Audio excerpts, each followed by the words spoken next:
This is a very important video. I want you to sit back and listen to this video a couple of times, not just once. It's about your mindset and how you think. Now, if you come from corporate world, you have a lot of support, you have a lot of people to emulate. Oh, if I can just go on that same path, I can get to where that person is. So if you're a lawyer, an accountant, or whatever, and you want to start a real estate investing company, that thinking may not work by being self-employed, by being an entrepreneur. Now, I want to tell you how I got started and then how your mindset should be if you want to build a business, and then what I would require you if you hired me as your coach. Okay? So the first thing is how I got started. I first, my message was a lot like Rich Dad, Poor Dad, where my dad said, hey, get an education. You get that education, you're good to go. Well, I got an education. I first started pre-med, and he was a doctor, so I tried to be a doctor, and it didn't work out. I tried chemistry and biology and physics, and I had a really hard time getting A's. I could get B's and B pluses, but I couldn't get A's, and that's not good enough if you're a white male trying to get into medical school. Now, if I were a minority, maybe it might be easier. Those grades would have been good enough. But my teacher sat me down and says, you've got people in your class that are not smarter than you are, but their brains are different. And they like things, they like processes, they like all that, like an engineer. And you know what? I'm not like that. I'm a people person. So, to make a long story short, I got a degree in psychology instead. And I liked business ideas, and I liked humanities, and I loved philosophy. I loved all those things that were about people and emotion and all the rest of that other stuff versus things. Okay, so I get my degree, and I get a job, and because of my resume, it was I got a job at engineering sales where I could use my personality, but also my analytical things. And I was working for this guy, and he wasn't paying my commissions on time, and I was getting upset. I was a young man. I was fresh out of the Marine Corps. And so at the end of the day, I was depressed because he owed me like $20,000, and I wanted to quit in the worst way. So I was at this bar, and this older guy, who's about 60 years old, he was sitting right next to me. He looked at me and go, who died? And I went, well, I'm just having a really bad day because I got a job I hate, and they're not paying me on time. I feel like going to a lawyer and suing them.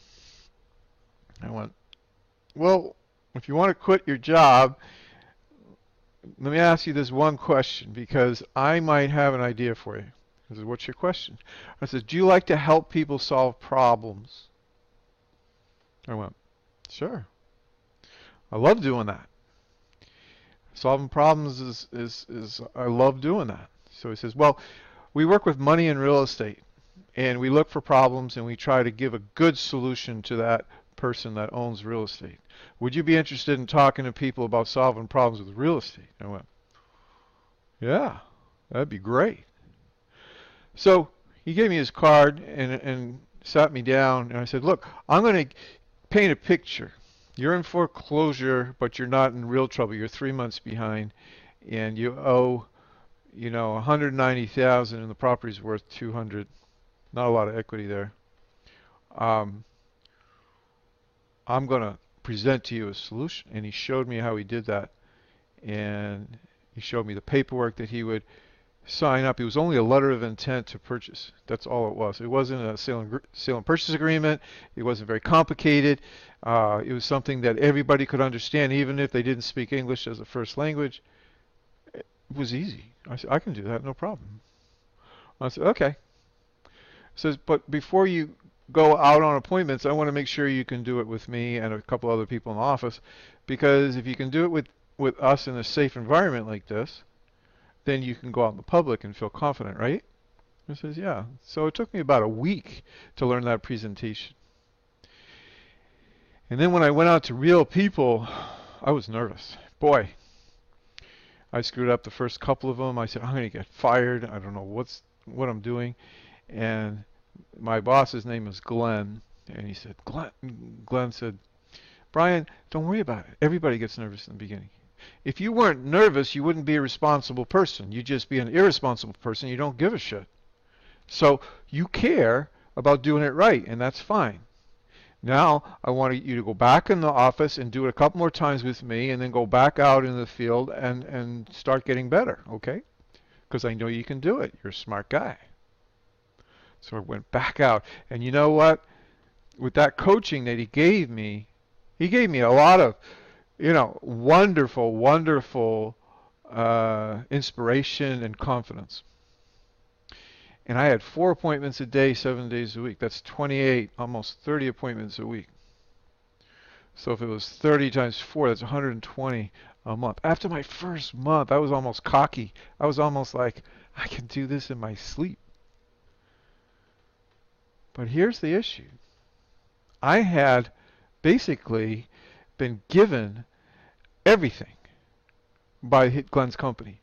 They set appointments for me. They did all the marketing. They confirmed appointments for me. I just had to show up. My show factor was like 90%. But I had support. And that was probably the best way to learn this business, is to get in front of as many sellers as possible. I think that first month that I was there, we closed on about 5 sales. And each sale created about $5,000 to $10,000 in income. Guess how much money I made? I only made like $500 a week. Because he had overhead. He had to pay his rent and his receptionist and his telemarketing team and all the rest of this other stuff. And he had to pay his marketing costs. It was all direct mail back then. And newspaper ads. So, I was pumped. I was doing really well. I think my closing ratio could have been a little bit better. In my second month, third month, fourth month, everything was starting to get really, really good. And then let's flash forward, maybe 2.5 years I was doing this. And it was like I was almost bored, because I didn't need to work that hard. I only had to go out on appointments. I could do some other things. But I wasn't that ambitious either. I didn't want to make a lot of money. I didn't.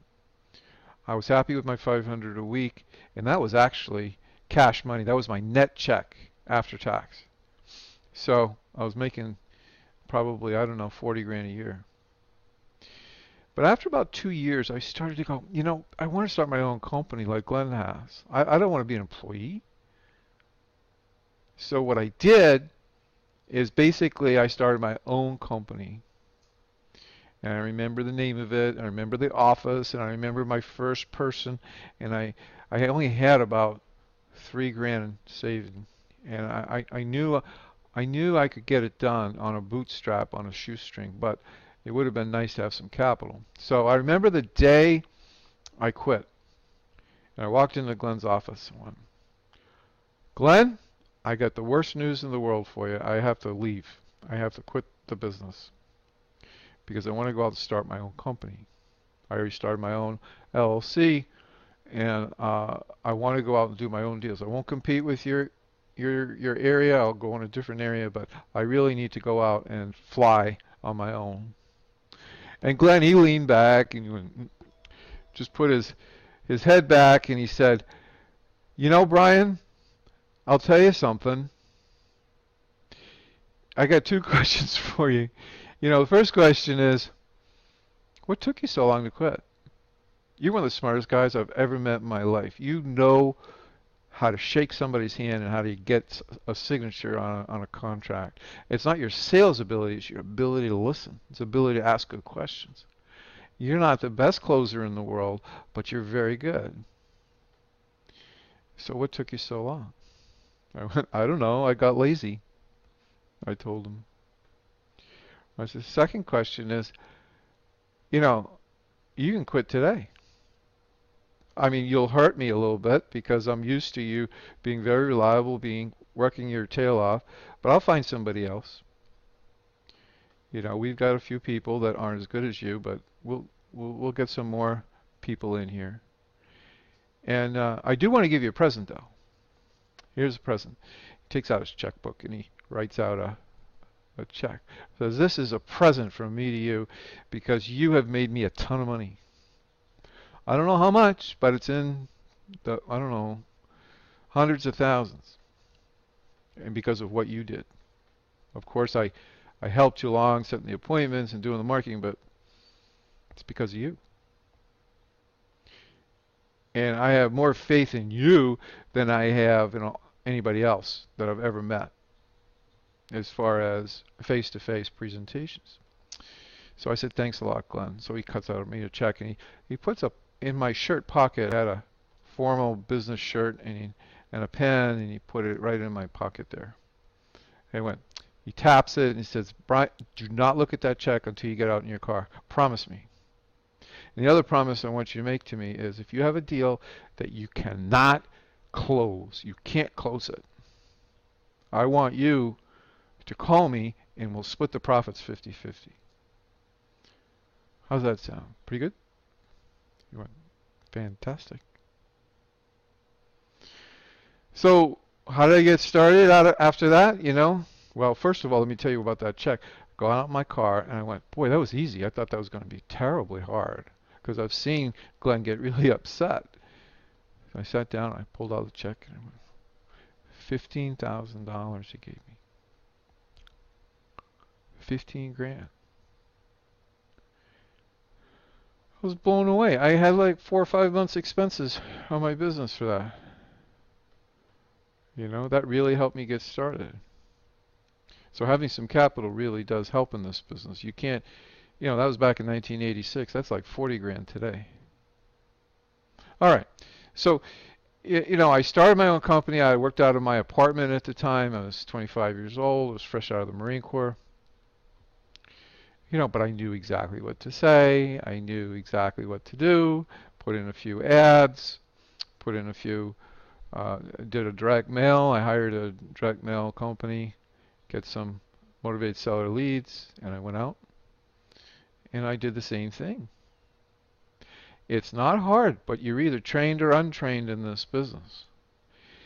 And, I'm sorry. Everybody has been so inundated with all these seminars. People get on the stage and they say, your time is now, and if you don't walk back to that room and get our awesome training material, you will never make it in this life. Well, that may be true. But at the same juncture, I think one-on-one training is the fastest, best way for you to do well. And I love one-on-one training. I really enjoy it. So it's up to you to be able to say, do I want somebody that knows what they're doing to keep me accountable, to keep me motivated, and to shake me by the shoulders and tell me that I'm being lazy, tell me that I'm being stubborn, somebody senior, somebody that's been really doing this for a while. Do I want that? Am I willing to pay for it? Am I willing to be accountable? If he says to go knock on 10 doors this weekend, I'm going to go do that. If he says to study this sales presentation, I'm going to do that. Now, I will tell you a little bit, your mindset, we started off with mindset here, okay? First of all, know that in the beginning, the first 3 months of working one-on-one with a coach, you're going to be frustrated. Can you handle being frustrated? And you're going to be accountable. You have to show up on time for these one-on-one conversations that we have on Skype or on the phone, and you have to be honest. You have to tell the truth. Okay? And the other thing is when you talk to sellers in person, you have to report back what happened. If you don't report back, I'm not there. I'm not in the room. I'm not at the front door. I don't know what happened. And know that law of large numbers cures problems, cures all problems. If you talk to enough people, belly button to belly button every week, you must make some money. You have to. But we are in a lazy society. Done for you, done for you, done for you. It takes practice to be good at something. That's why I work with you one-on-one when you how to talk to sellers. If you can get that one thing down and then convert them, close them on a letter of intent to purchase or lease, just get that one piece done. You will have a lot of deals and you will make a good amount of money.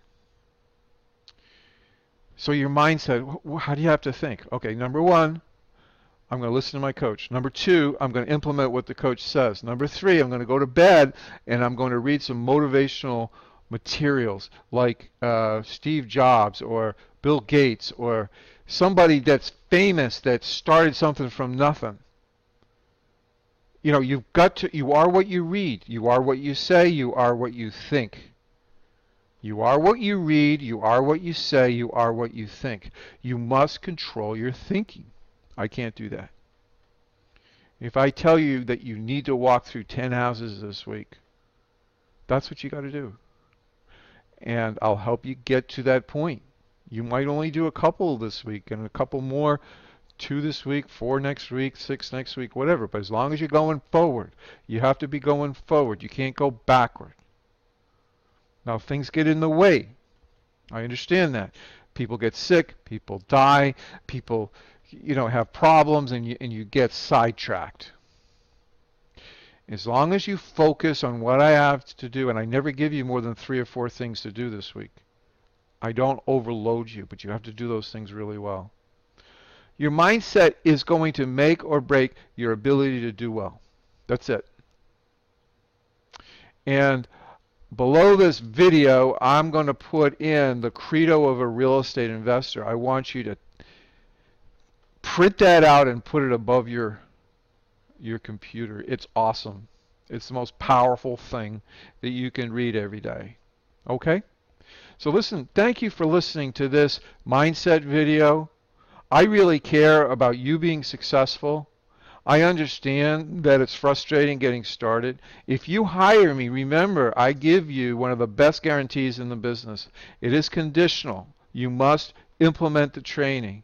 But after 12 months, if you focus on what I've trained you with, and it hasn't worked, it has not created enough money to pay off your training in full. And how much is my training? If you want to know, it's $7,000 and it's paid up front. If you can't afford that, then go borrow the money. But that's it. You pay me nothing else, and we don't do deal splits. If you go look at Freedom Mentor is $15,000. If you go to Rich Dad Poor Dad is $30,000. If you go to Fortune Builders, they're $20,000. $7,000 is not a lot of money, and that's for 12 straight months. It's like going to college. And I tell you what to do, you go do that, you talk to me every single week for a couple hours. And it's only about you. It's not group coaching. I don't think group coaching works because everybody does it differently. Everybody has different strengths. Everybody has different whatever. So if you're interested, contact me. We'll see what we can work out. I don't do payment plans, so you're going to have to get a cash advance from something. But I do give you that conditional guarantee. If you do not make $7,000 with what I teach you, I will refund your money in full because I have failed you. But it's conditional doing the work. I can't do any better than that. It's the best guarantee in the business. I want to thank you so much for listening to this longer story about how I got started and mindset that you need. Just, want this. You got to want this. You got to want it for your family. You can't want it to make money. You want it to make money so that you can have choices. How'd you like to go on a couple of vacations? How'd you like to get that old car sold and get a beautiful car? How would you like to get the better school district for your kids? You got to want to do it for something else than just making a lot of money. This is Brian Gibbons. I wish you the best. Thank you so much for listening to this recording.